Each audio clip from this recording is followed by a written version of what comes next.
Olá, boa noite a todos, boa noite a todos. Um prazer poder participar desse encontro, né? Eu já participei algumas vezes ao vivo e agora aqui online, mas para mim é sempre uma honra poder estar com vocês. Queria inicialmente agradecer a todos, aos coordenadores, agradecer aos convites, agradecer ao nosso secretário Gilvan Máximo, né, que já tem muito contato ali, logicamente, com o Ministério de Ciência, Tecnologia e Inovações. E, novamente, né, para todos que estão participando aí, meu boa noite. Né, a gente tem algumas coisas aqui para falar hoje, falar sobre o futuro, falar sobre a ciência e tecnologia no futuro, né, como que a gente enxerga essa ciência e tecnologia, tanto do ponto de vista de gestão do Ministério, para onde as coisas vão, mas principalmente do seu ponto de vista, né? Eu queria ir e tocar em cada um de vocês. Bom, para começar, vamos pensar o seguinte: nós estamos no meio de uma pandemia, né? Essa pandemia é realmente uma coisa terrível que afeta o planeta todo. Isso é uma das coisas boas que você tem sendo astronauta, é o fato de você enxergar tudo isso de uma forma global, né? Enxergar o planeta mais ou menos como se fosse uma grande espaçonave azul com 7 bilhões de tripulantes, e você vê quanto que um vírus, né, algo tão pequeno, algo invisível, ele consegue afetar todo esse planeta, afetar a nossa vida, causar tanta desgraça, tantas perdas para as famílias, tantas perdas de vidas. E embora seja uma coisa terrível, a gente tem que tirar algum ensinamento daí. O primeiro ensinamento que a gente tira desse momento de pandemia é justamente a necessidade de união. Quando eu falei dessa visão da espaçonave Terra, a visão que a gente tem do espaço não é enxergar nenhuma fronteira, não é uma visão de um futuro cheio de conflito, de um futuro com grandes diferenças entre as pessoas, e um vírus como esse faz com que, de certa forma, as dificuldades, né, compartilhadas por todos façam com que a gente deixe de lado todas as diferenças, conflitos e tudo mais. Esse é um ponto importante. Só a nossa união vai poder garantir a sobrevivência do planeta como um todo, das pessoas no planeta. Aí vem um outro ponto, né? Tudo que de grandioso que foi feito na humanidade sempre nasceu de dificuldades, né? De alguma forma, nós, como seres humanos, nós precisamos de dificuldades, nós precisamos de um certo empurrão para que a gente comece a ter mais criatividade, para que a gente comece a pensar em soluções.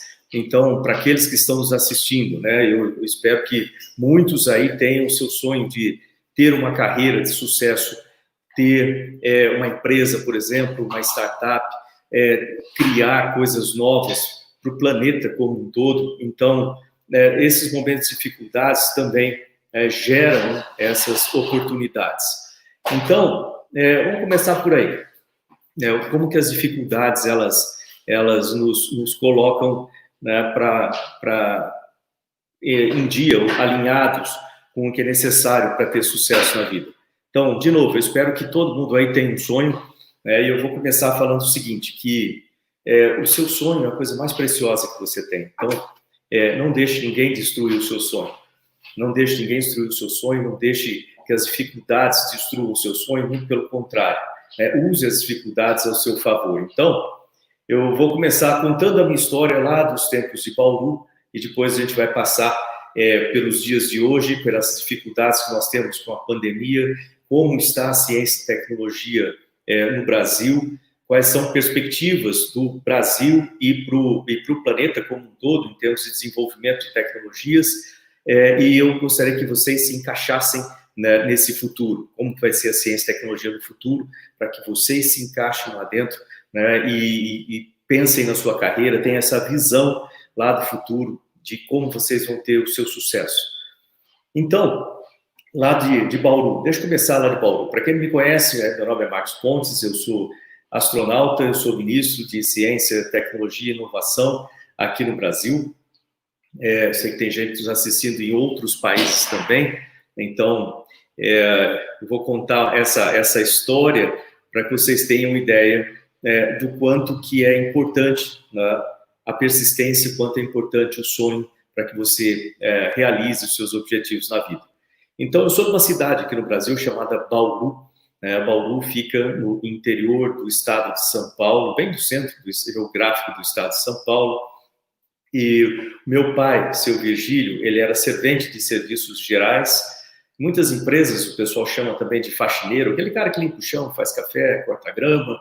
É isso que ele fazia no Instituto Brasileiro do Café, que havia lá na época. A minha mãe, Dona Zuleika, ela era escriturária da Rede Ferroviária Federal.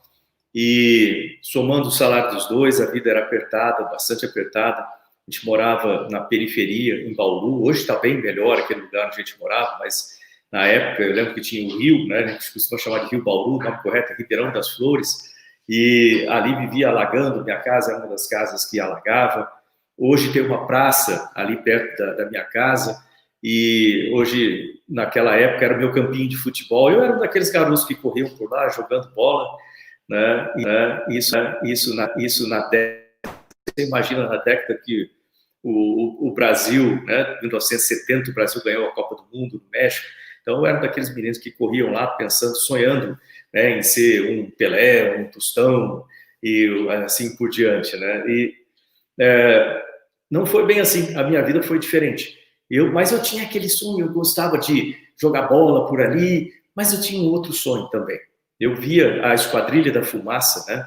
Uma esquadrilha de demonstração aérea no Brasil, fazendo as apresentações. Na época eles voavam os aviões que chamava T-6, né? North American T-6, e eles iam lá em Bauru, costumavam ver aquelas apresentações no Aeroclube de Bauru, e eu olhava e falava assim, pô, eu quero ser piloto. Só que eu não tinha nem dinheiro para fazer horas de voo, né? E eu sabia que tinha que estudar bastante, mas eu não sabia o que fazer e não tinha dinheiro. Eu conversava com os pilotos lá, né? Eles falavam assim, pô, já que você não tem dinheiro para voar aqui, por que você não faz prova e entra para a Força Aérea Brasileira? Na Força Aérea você vai ter uma carreira, você vai poder ser piloto, realizar esse sonho e assim por diante. Mas entre conseguir fazer isso, né? Eu tinha aí uns 14 anos de idade, eu não tinha como nem pagar para cursinho, né? E nem pagar as horas de voo, aí eu precisava trabalhar, né? E aí como é que eu consegui isso aí? Primeiro, eu descobri que tinha um curso de eletricidade, né, que era no Senai, dentro da Rede Ferroviária Federal. Então, eu me matriculei nesse curso e lá consegui entrar, fazer a prova e entrar. Então, eu fazia de manhã, eu estudava no Senai, dentro da Rede Ferroviária, fazia curso de eletricista de locomotiva. À tarde, eu trabalhava na Rede Ferroviária como eletricista aprendiz, ganhava meio salário mínimo. Com meio salário mínimo, eu pagava o curso noturno, estava começando naquela época colégio técnicos profissionalizantes, né? E eu fazia eletrônica à noite no Liceu Noroeste. Eu mesmo pagava com o meu salário mínimo ali, né? Meio salário mínimo, eu pagava isso aí. E assim foi que eu fiz o ensino médio, né? Fiz o ensino médio dessa forma, então de manhã no Senai, à tarde na Rede Ferroviária, à noite lá no Liceu Noroeste, e eu com aquele sonho de voar, né? E final de semana eu estava lá no Aeroclube para ficar perto dos pilotos, perto dos aviões, né? Mas não tinha como voar, porque não tinha como pagar as horas de voo. E aí, com essa ideia de entrar na Força Aérea, né? Eu fiz esses 3 anos, e eu lembro que um dia, como eu não tinha nem tempo, nem dinheiro para fazer cursinho, eu estudava na hora que dava. Então eu pegava os livros, né, aqueles livros cheios de graxa, né, estava lá estudando os livros da locomotiva, acendia a luz de manutenção na locomotiva e estava lá estudando os momentos de folga que eu tinha no trabalho, estava estudando lá com a luz, né, da luz de manutenção lá.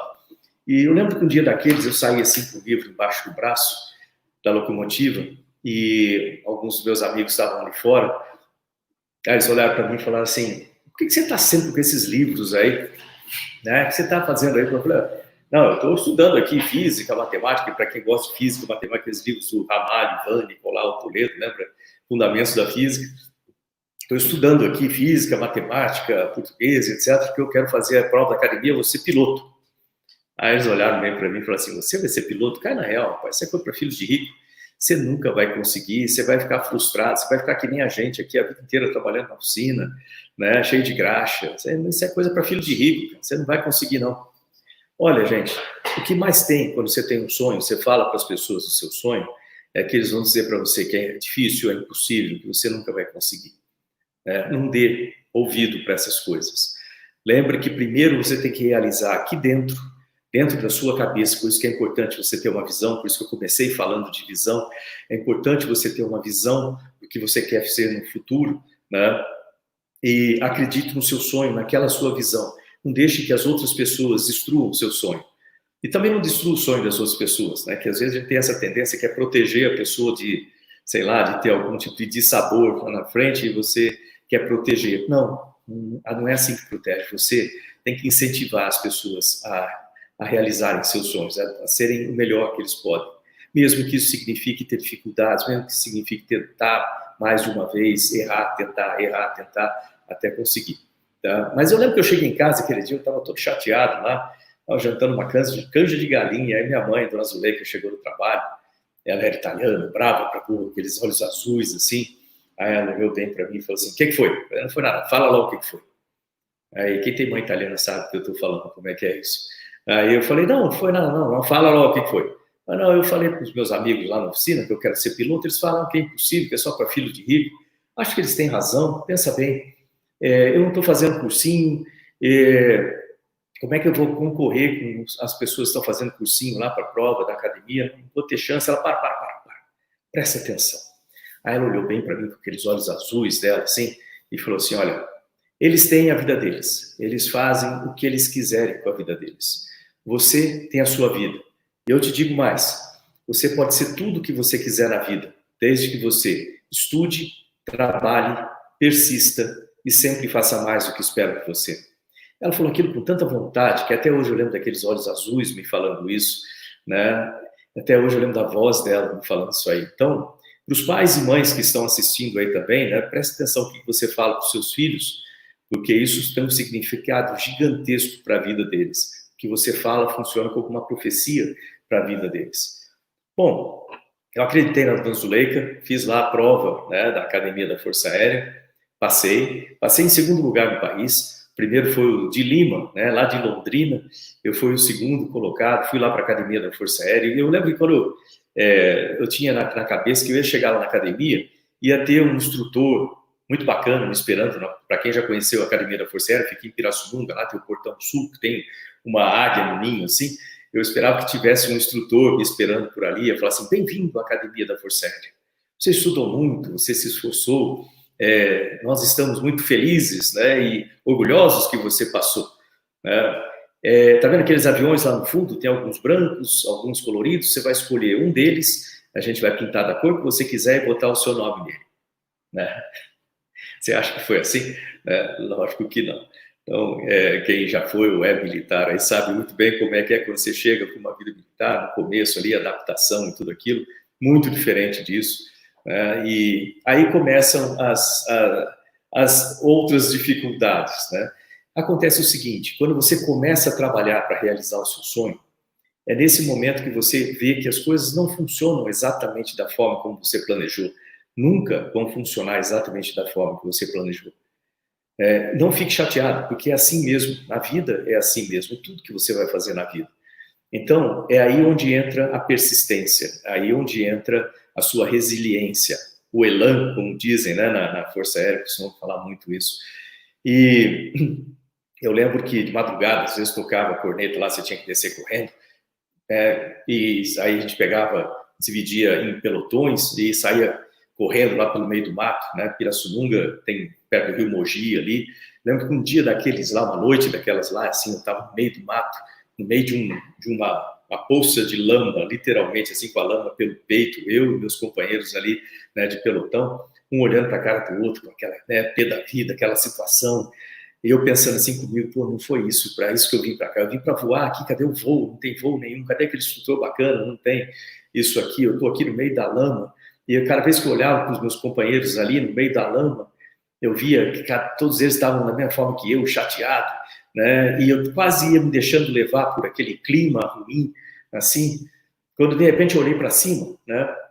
Ia dar um suspiro, eu vi aquele céu assim todo estrelado, uma lua bonita, e eu lembrei de uma coisa, eu lembrei lá no meu tempo, né, em Bauru, quando eu sonhava em ser piloto, sonhava em ser astronauta, quem sabe, eu olhava, deitava no telhado de casa, ficava olhando para as estrelas, e, e aí eu pensava assim, pô, quem sabe um dia eu consiga.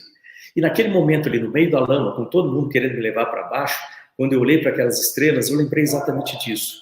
Eu lembrei o seguinte, falei assim, embora isso aqui seja completamente diferente do que aquilo que eu imaginava, embora seja muito mais difícil, embora eu esteja no meio da lama, com todo mundo querendo me levar para baixo, o meu sonho continua lá em cima, brilhando da mesma forma que ele brilhava lá em Bauru. Então, nos momentos difíceis, é importante você lembrar disso, lembrar que o seu sonho continua a brilhar lá. E vai vencer, não é aquela pessoa que se junta aos outros para reclamar, que se junta aos outros para falar mal de alguma coisa e muitas vezes desistir do sonho porque se deixa levar pelas palavras ruins. Vai vencer aquela pessoa que mesmo na dificuldade, ele olha para cima, olha para o seu sonho, continua a lutar, continua a fazer o que é necessário e vai chegar lá. Não importa quantas vezes você tenta, você vai chegar lá. Então, essas foram as primeiras lições assim, que a gente aprende. E a vida militar tem muito disso, a gente aprende muitas lições ao longo do caminho. Eu podia contar um monte de histórias aqui dessa vida militar, mas vamos para frente. Né? 4 anos de academia, passa rápido depois que termina, né? Parece muito bom depois que termina, enquanto está lá parece que demora uma eternidade. Me formei na academia, fui para Natal, no Rio Grande do Norte, para fazer curso de aviação de caça. Me formei como piloto na Academia da Força Aérea. Na academia você faz curso de administração, né, administração pública, e faz curso de ciências aeronáuticas, e eu me formei como piloto. Então, esses 2 cursos são a parte do departamento de ensino e a parte operacional é como piloto. Lembrando, né, que qualquer competência, para quem se lembra aí, né, competência ela tem 3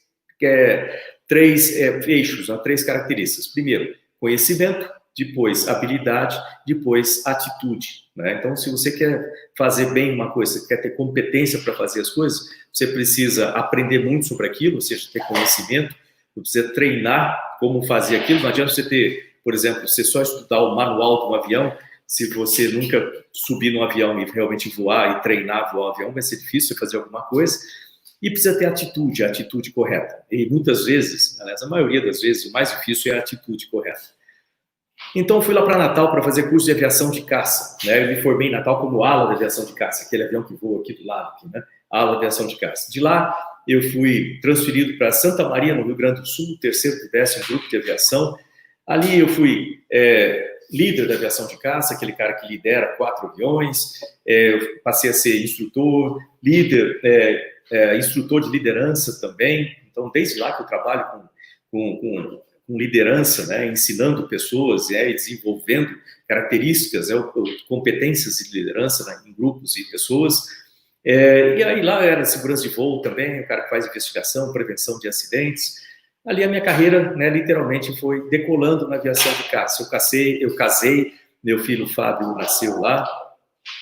E de lá, então, eu comecei a pensar, falei assim, poxa, eu preciso ampliar os meus horizontes de carreira. Aí é uma coisa importante para vocês pensarem, já que a gente está falando em ciência e tecnologia para o seu futuro, né? O seu futuro, primeiro, você precisa ter um sonho, você precisa ter persistência, você precisa ter uma visão de onde você quer ir, e você precisa ter um plano estruturado de como chegar por lá, precisa ter persistência nesse meio do caminho, né? E você sempre precisa estudar mais.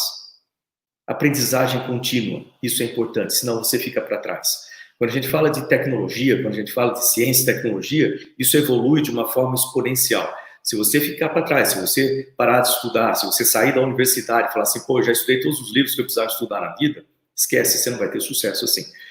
Depois que você sai da universidade, é a hora que você vai ter que começar a estudar, e muito, né, para ficar sempre, né, up to date, vamos chamar assim, ficar sempre atualizado com a sua área de atuação, principalmente se for de tecnologia. Então, eu olhar no 3º e 10º, eu falei assim, pô, eu quero aprender mais. Eu fui falar com o comandante, que era o coronel Paulo César, falei, coronel, eu quero fazer um curso. Ele, que curso? Eu quero fazer um curso de engenharia. Pô, engenharia, pô, você vai para quê? Eu vou te mandar para Nápoles, para voar miragem, para avião supersônico e tal. Eu falei, tudo bem, mas eu gostaria de ampliar os meus horizontes de carreira, eu queria fazer engenharia para também ter o conhecimento técnico. E aí ele pensou um pouco, tal, como é esquisito, ele falou, tudo bem, você quer fazer engenharia onde? Eu quero fazer no ITA, Instituto Tecnológico de Aeronáutica, em São José dos Campos, né? E aí ele parou e falou, pô, você não vai conseguir acompanhar lá, só tem gênio, né? Aí vem uma coisa interessante, não deixe que a opinião de outras pessoas a respeito das suas competências, da sua capacidade, interfira com aquilo que você pode fazer. Se você tem um sonho aí dentro de você, é porque esse sonho foi colocado por alguém muito mais alto aí dentro de você, você consegue, sim, realizar esse sonho. Aí eu falei para ele, deixa eu tentar, pelo menos, né? Vou fazer o vestibular. Tudo bem, faz o vestibular lá, se você passar, você entra. Não sei se alguém já fez ou pretende fazer o vestibular do ITA. É um vestibular difícil, é um vestibular que você tem que estudar, ele é bastante concorrido e um pouco diferente dos outros, né, da forma normal. Estudei, né? Fiz a prova, passei para o ITA, passei para a engenharia aeronáutica. E aí acontece uma coisa, lembra que eu falei agora, porque tem que ter uma estratégia, você tem que pensar na visão do seu futuro e tem que ir desenhando essa estratégia. E uma coisa interessante que acontece é que à medida que você vai passando dificuldades, você vai notando que você é capaz de fazer mais coisas. À medida que você vai atingindo novos patamares, você consegue enxergar mais longe e aí você precisa reajustar os seus objetivos para atingir coisas maiores também. Não fique contente onde você está e fala assim, tá bom, não quero mais fazer nada na vida porque é confortável. Confortável significa mediocridade. Então, não seja medíocre, sempre vá à frente, sempre busque por excelência.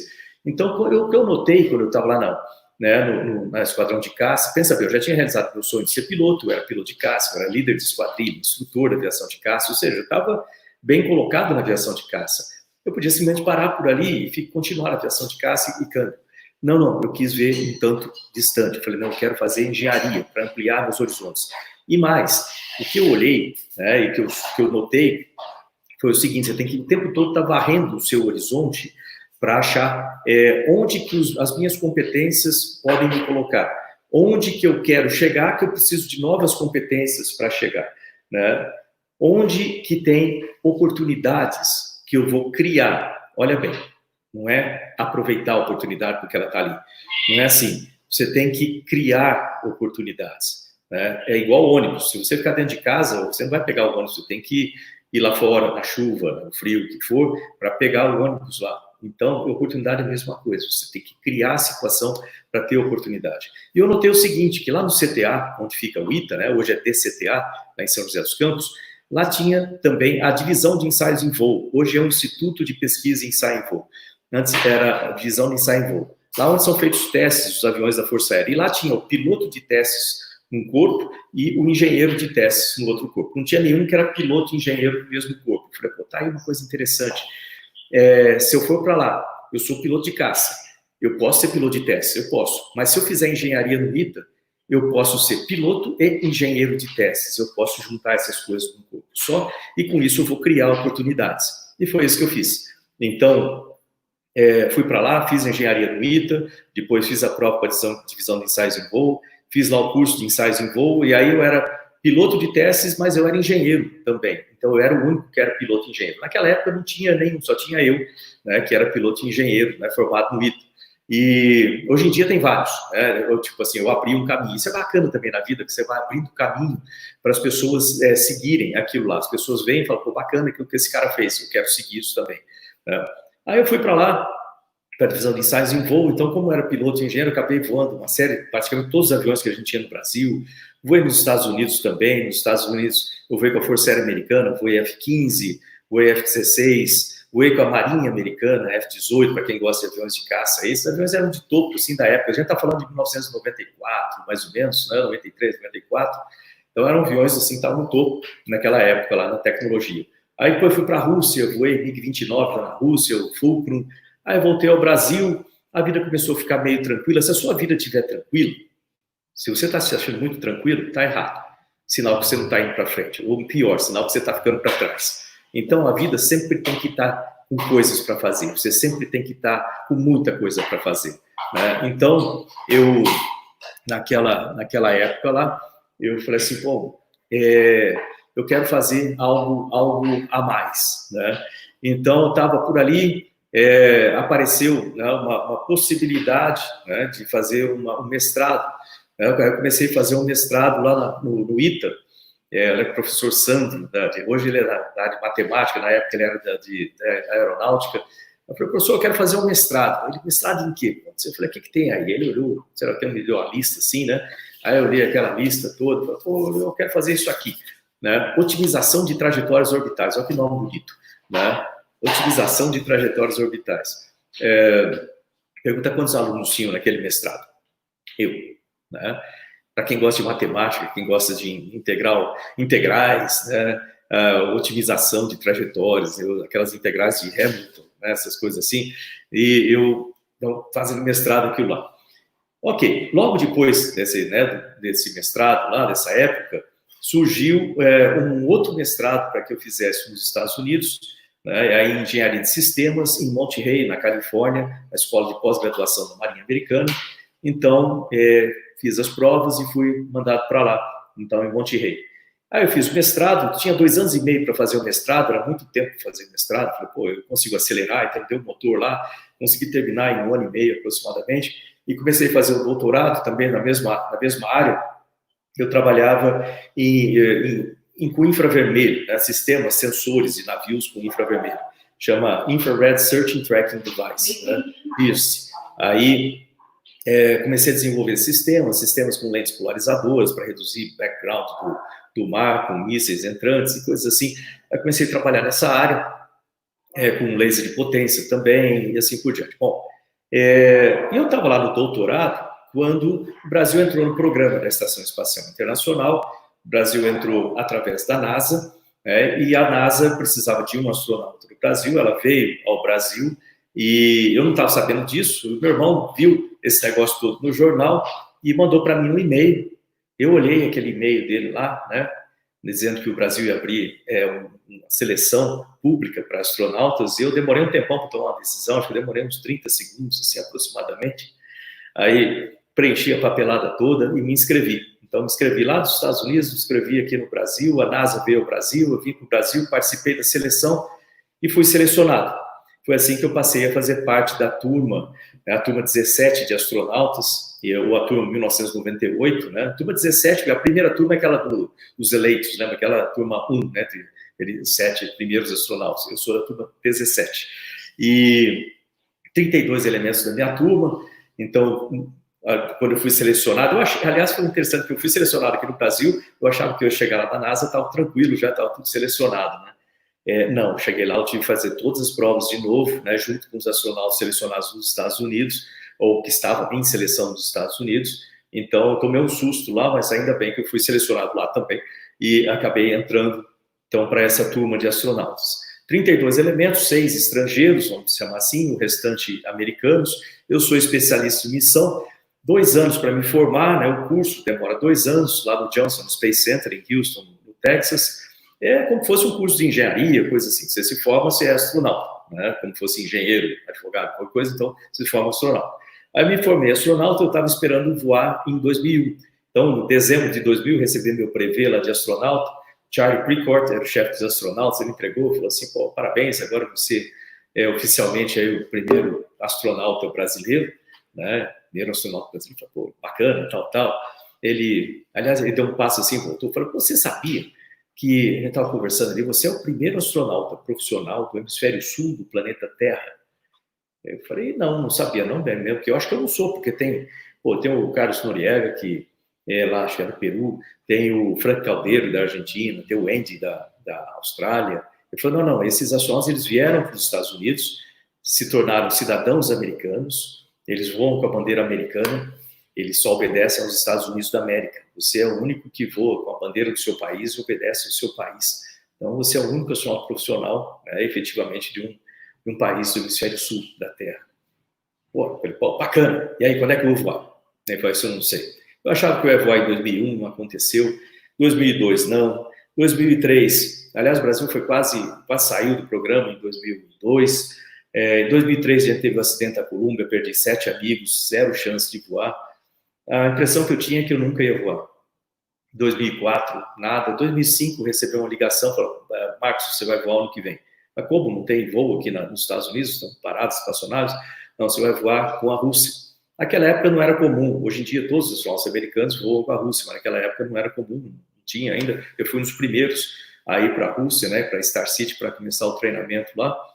E assim foi, né, que eu fui lá e falei assim, tudo bem, quanto tempo eu tenho para treinar? Eu sou especialista em missão. Especialista em missão, não bonito para dizer, mecânico de espaçonave. Basicamente, a minha função a bordo é montar sistemas, desmontar sistemas, reconfigurar sistemas e tudo mais. O treinamento de astronautas, ele é composto assim, 70% é a parte técnica, 15% é a parte emocional, 10% é a parte médica, né, a parte fisiológica, e 5% só é a parte física, né, de condicionamento físico, que obviamente é a parte mais simples de fazer, qualquer um com boa saúde faz. O restante é a parte mais complicada. E eu estava, né, achando que estava maior, tal. Eu falei assim, tudo bem, eu treinei tudo, eu sabia tudo do âmbito espacial, sabia tudo da estação espacial, né? Eu estava preparado para voar no âmbito espacial, mas não para voar com uma espaçonave russa. Eu sabia muito pouco da espaçonave russa, só a parte de emergência. Daí eu falei, quanto tempo eu tenho para cumprir as minhas funções a bordo, lá na parte de manutenção, indo pela Rússia? 1 ano e meio, por aí, que eu mando para... Não, você tem 5 meses para treinar. 5 meses? Bateu o recorde, vamos dizer assim. E além disso, eu falei, puxa vida, é um desafio enorme. Mas pensa o seguinte, quando você está chegando perto do seu objetivo na vida, é no momento que você tem os maiores desafios. Não fique chateado com desafios, são assim mesmo.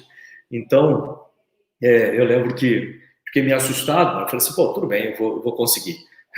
E aí, no final da conversa, ele falou assim, olha, tem uma coisa a mais. Você sabe que na Rússia o pessoal fala em russo, né? Eu falei, sim, senhor. Pois o treinamento lá em russo, controle fala em russo, checklist em russo, painel em russo, você tem que aprender russo também. E você tem 3 meses para aprender russo em paralelo, né, com os primeiros 3 meses dos seus 5 meses lá. Desafio grande para chuchu, né? Hoje em dia, você fala em russo hoje em dia? Não, faz muito tempo que eu não falo, então eu esqueci muita coisa, mas eu tive que aprender em 3 meses lá, o que não é fácil, mas é possível, lembra disso. Então, quando você está chegando perto do seu sonho, é quando você tem os maiores desafios.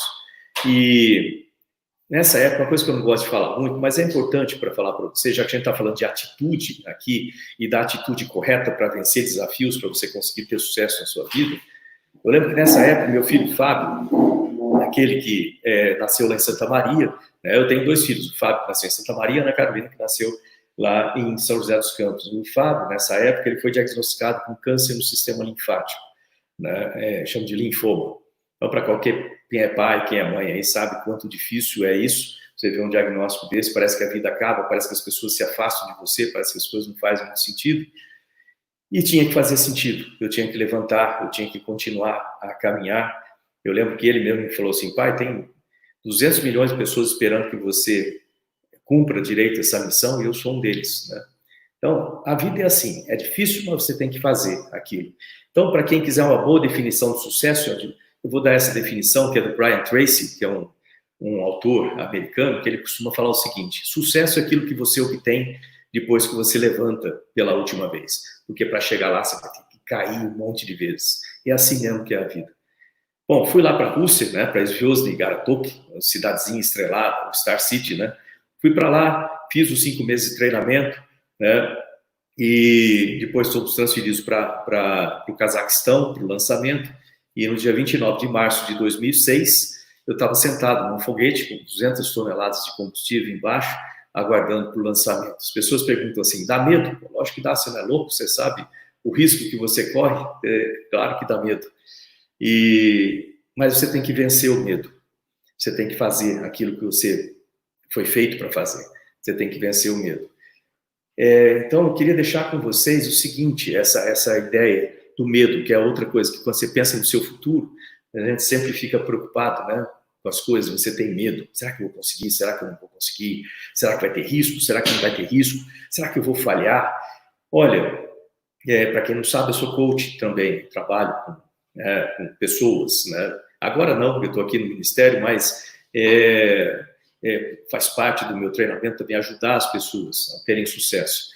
E muitas vezes você vê pessoas que têm a capacidade gigantesca de fazer um monte de coisa na vida, mas por causa do medo. Medo de quê? Medo de errar, medo de falhar, medo que as pessoas vão pensar, medo que as pessoas vão falar, medo de me decepcionar com alguma coisa e assim por diante. As pessoas vão se encolhendo e vão ficando cada vez menores, vão se encolhendo, e a vida vai passando, e eles vão ali com um monte de plano na cabeça, mas não conseguem colocar em execução aqueles planos, porque está com medo. Aí tem uma hora que está com o cabelo branco, que nem o meu, já está velho, que nem eu, com ruga, aí olha para trás e fala assim, o que eu fiz na vida? Nada. Eu deixei o medo me vencer. Então, para vocês que são jovens aí assistindo, não deixe o medo te vencer. Né? Vença o medo.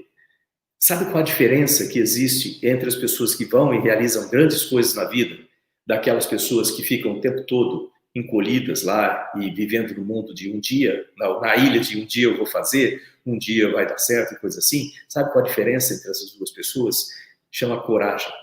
É a coragem para você fazer o que você precisa fazer, quando precisa fazer, da maneira como você precisa fazer. E algumas vezes é muito difícil fazer.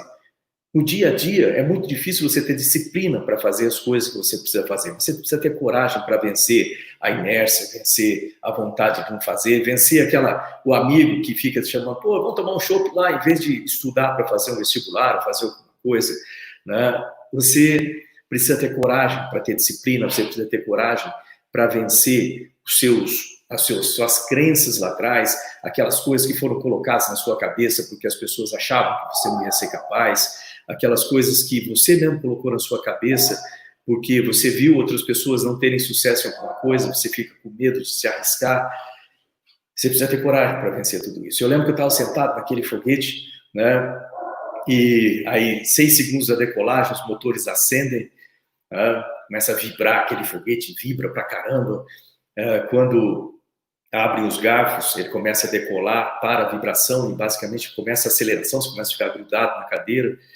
Eu lembro que naquele momento o Pavel, o comandante, né, ele me deu um cutucão assim, era eu, Pavel e Jeff, né? Eu brasileiro, Pavel russo, Jeff americano. Pavel me deu um cutucão, falei, faz um sinal para o seu país. E eu queria dizer para todo mundo que estava todo mundo indo comigo, mas eu não tinha canal aberto, eu não podia falar nada, não tinha canal para falar com o país, logicamente.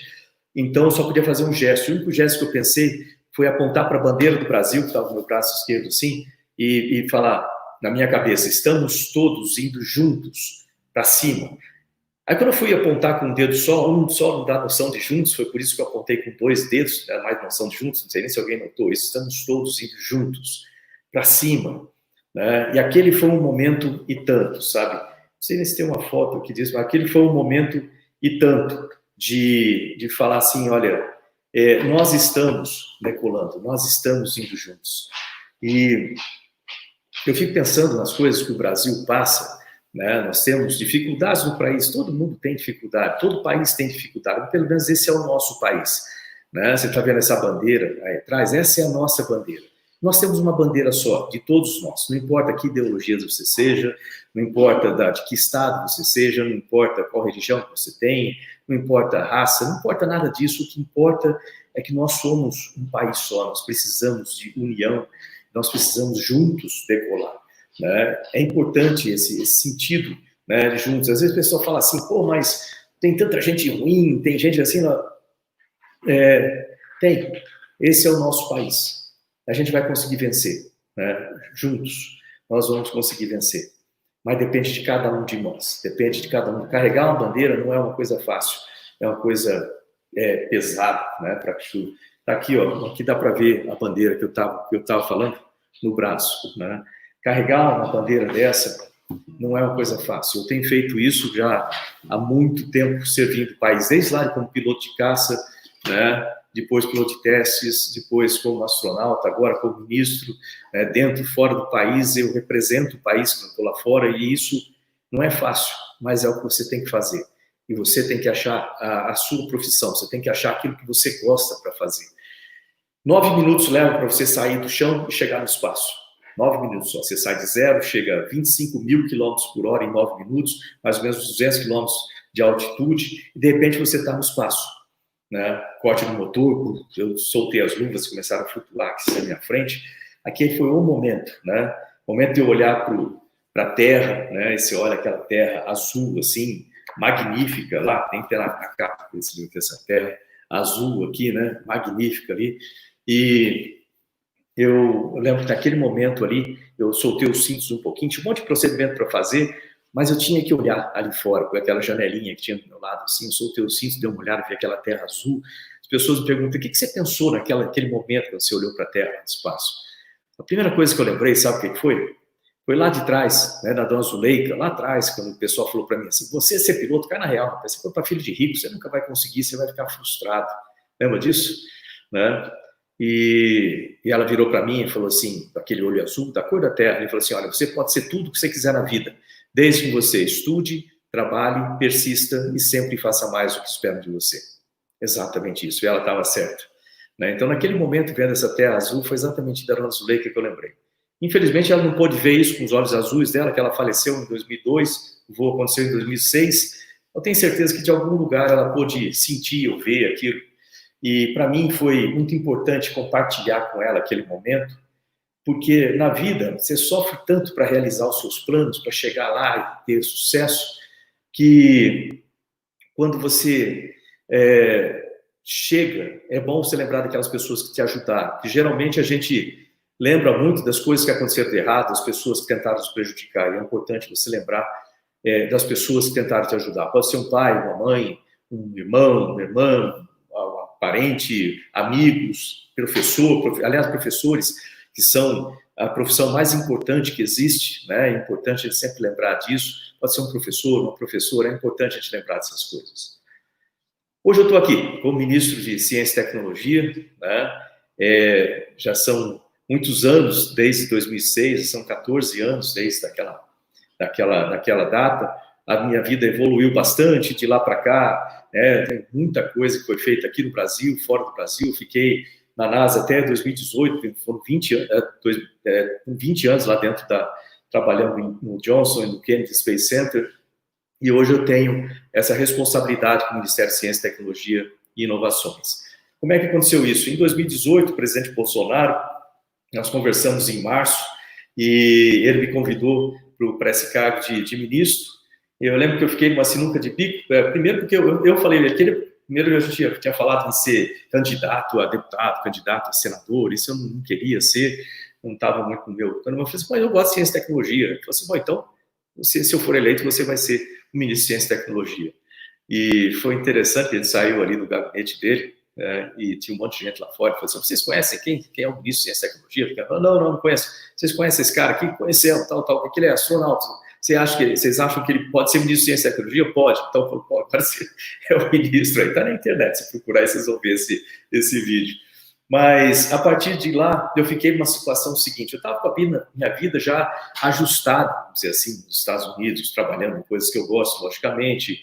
Né? Eu trabalhava com sistemas, a engenharia de sistemas, com interfaces, painéis, com a parte do espaço, havia a possibilidade de voltar ao espaço também, mas de repente vem esse convite, aí eu pensei assim, existem duas possibilidades, o governo dá certo, o governo não dá certo. Se o governo dá certo, e eu não aceitei o convite, eu vou ficar chateado quando tiver velhinho lá na cama, né, para morrer, já na atividade, assim, eu podia ter participado daquilo. Isso é 20% da minha decisão de aceitar. E os outros 80% é o seguinte, e se não desse certo? E se tivessem dificuldades no governo e eu não estivesse lá para poder ajudar? Esses são os 80% da minha decisão, e é por isso que eu estou aqui hoje, para ajudar o Brasil em ciência, tecnologia e inovações. Nós temos um caminho enorme para frente aí para vocês. Então, no Brasil, nós estamos investindo em 5 áreas. Lembre-se que as profissões que existem hoje, muitas delas não vão existir no futuro. Então, quando você for fazer universidade, se você estiver na universidade, for fazer pós-graduação, lembre disso, você vai ter que construir os seus caminhos e fique sempre atento, né, às áreas de prioridade, às áreas para onde a ciência está indo. Então, tem algumas áreas que são importantes a gente olhar. Por exemplo, área aeroespacial, área nuclear, área de segurança cibernética, área de segurança pública, tecnologias para segurança pública, seguranças de fronteira. Se for pensar na área de tecnologias estruturantes, que a gente chama, inteligência artificial, lembrar que a gente está com 8 centros de inteligência artificial sendo criados, tem o edital aberto para os primeiros 4, logo na sequência veio outro edital para mais 4, e esses primeiros 4 vão ser um em saúde 4.0, outro em agricultura 4.0, indústria 4.0 e cidades inteligentes, né? Então, são áreas muito, vamos dizer assim, de muita possibilidades para o futuro. Então, imagine essas horas, imagine trabalhando nessas coisas.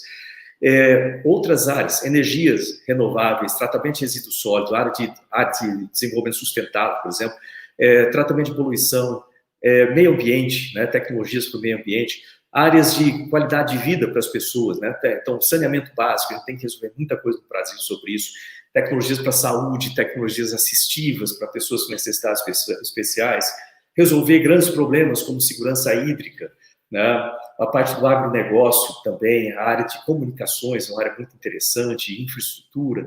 Então, tem um monte de áreas interessantes para você pensar, e sempre mantenha na cabeça o seguinte: eu tenho que ficar atualizado com a tecnologia. A tecnologia cresce de uma forma exponencial. A educação, os currículos da educação, eles são meio lentos para acompanhar. Então, você vai ter que criar essas oportunidades, você vai ter que estreitar isso aí.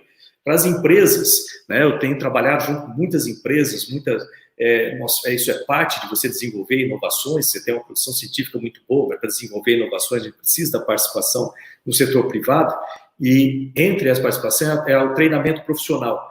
Então, as empresas também têm uma participação muito grande, né, em manter currículos novos, né, ajudar nas escolas de formação profissional, cursos técnicos, lembrar que nós temos institutos federais, universidades e tudo mais, que podem estreitar essa diferença e reduzir essa diferença entre o que precisa no mercado de tecnologia e o que é oferecido pela educação.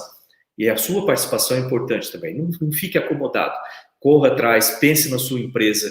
No Ministério, nós temos uma série de possibilidades. Entre lá, www.mcetic.gov.br. Lá nós temos chamadas, por exemplo, do CNPq, né, para quem já é pesquisador aí, nós temos muitas chamadas interessantes, editais da FINEP também para a sua empresa, para você que está querendo criar a sua empresa, para você que tem uma ideia e quer criar uma startup, ou para quem já tem uma empresa e quer criar um novo produto, não tem muita coisa lá no site. Então, eu não vou descrever cada uma dessas daí, meu tempo está terminando, tenho mais 3 minutos, eu queria aproveitar esses 3 minutos para dizer o seguinte para vocês: o futuro está na sua mão. Nós estamos no meio de uma pandemia, o que significa dificuldades e também muitas oportunidades. Ciência e tecnologia são as armas que nós temos, não só para vencer a pandemia, a gente está trabalhando aí com remédios, né? Eu vejo lá no site também, nós estamos testando um medicamento novo, que chama um medicamento que não é novo, mas ele se mostra aplicável, né, para o Covid, a gente está testando justamente para ter cientificamente demonstrado isso. Entra lá, é a nitazoxanida, dá uma olhada lá para conhecer mais sobre isso. Nós estamos testando vacinas, desenvolvendo novas vacinas, testes diagnósticos, e o futuro, a recuperação do país passa por tecnologia e inovações. E nós vamos precisar do seu esforço, do seu conhecimento, da sua competência, ou seja, conhecimento, habilidade e principalmente da sua atitude. A sua atitude vai ser o seu sucesso, a sua atitude vai ser o sucesso do país, a sua atitude vai ser a sobrevivência do planeta. Obrigado a todos vocês, um prazer aí, eu agradeço novamente a possibilidade de participar com vocês. Tudo de bom, né? Tudo em dia aí com vocês, e sempre lembrem lá, www.mcetic.gov.br. Sucesso, tchau, tchau.